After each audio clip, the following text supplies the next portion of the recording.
وما لنا ألا نتوكل على الله وقد هدانا سبلنا ولنصبرن على ما آذيتمونا وعلى الله فليتوكل المتوكلون.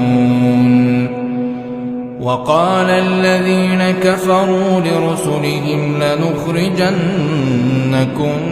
من أرضنا أو لتعودن في ملتنا فأوحى إليهم ربهم لنهلكن الظالمين ولنسكننكم الأرض من بعدهم ذلك لمن خاف مقامي وخاف وعيد.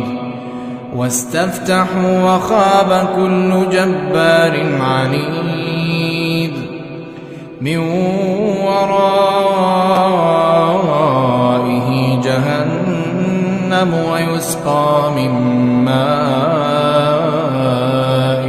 صديد يتجرعه ولا يكاد يسيغه ويأتيه الموت من كل مكان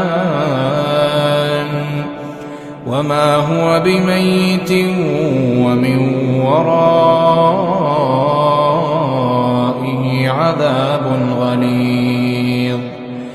مثل الذين كفروا بربهم أعمالهم كرماد اشتدت به الريح في يوم عاصف لا يقدرون مما كسبوا على شيء ذلك هو الضلال البعيد.